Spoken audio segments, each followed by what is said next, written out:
যখনই ভারত আমাদের বিরোধিতা করবে তখন মনে করবেন যে আমরা ভালো আছি। কেন? আমাদের ভালো ওরা দেখতে পারে না।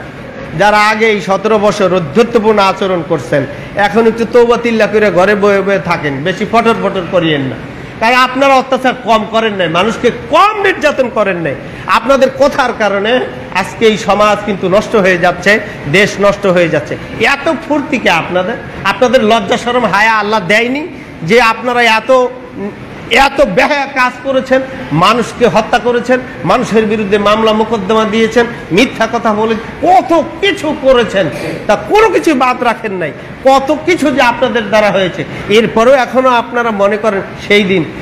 ওই দিন কিন্তু না, এখন 2024। মনে করিয়েন জীবনে আর ওই দিন ফেরত আসবে না ইনশাআল্লাহ। এটা মনে রাখিয়েন। ইসলামের বিরুদ্ধে গিয়ে এবং দেশের বিরুদ্ধে গিয়ে কিছু করতে চাইলে এই জাতি মানবে না।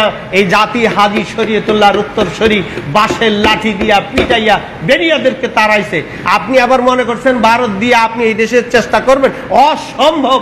মনে রাখবেন, যদি এই দেশের উপরে ভারত কোন সময় আক্রমণ করে, মনে রাখবেন সেই রাসূলুল্লাহর হাদিস যে এই ভারতবর্ষে যুদ্ধ হবে, এই যুদ্ধে ভারত নিশ্চিত হেরে যাবে ইনশাআল্লাহ। কারণ মুসলমানরা সব সময় বিজয় লাভ করে। আল্লাহ রাব্বুল আলামিন আমাদেরকে তৌফিক দান করুন। আর এই বিজয়ে যারা, এই যুদ্ধে যারা অংশগ্রহণ করবে, আরেকদিন বলছিলাম তারা যেন কি উহুদ বদর যুদ্ধে যারা শাহাদাত বরণ করেছে, আল্লাহ নবী বলছেন তাদের চাইতে বেশি সম্মান আল্লাহ তাদেরকে দিবে। এত সহজ কথা মনে করিয়েন না, এটা নাসাইর হাদিস।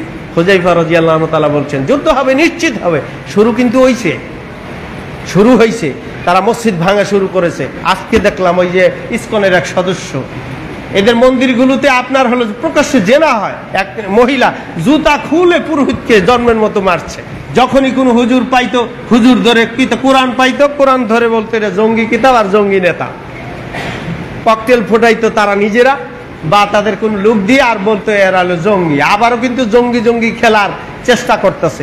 এই দেশের জঙ্গি নাম দিয়ে আর জীবনে কোনোদিন মাঠে নামতে পারবে না তোমরা। কারণ এই দেশের মুসলমান এখন বুঝে গেছে তোমরা কি করো, তোমরা যা করো ওগুলো সব প্রকাশ পেয়ে গেছে ইনশাআল্লাহ। আল্লাহ এই জাতিকে হেফাজত করুন, বলুন আমিন।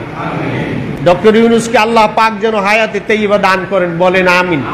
এই দেশের ঋণ যেন মুক্ত করতে পারে। কাতারের কতশো ডলার মুক্ত করছে, ঋণ শোধ করছে, এটা জানেন আপনি?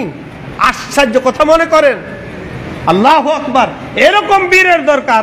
আমরা চাই আল্লাহ তুমি এই দেশটাকে ওই উমরের মতো, আবু বকরের মতো, তালহার মতো, খাব্বাবের মতো লোক দাও, যাদের কারণে আমরা সাধারণ মানুষ যাতে শান্তিতে থাকতে পারি। কেন? এই দেশে এমন কোন জিনিস নাই যা আল্লাহ দেয় নাই।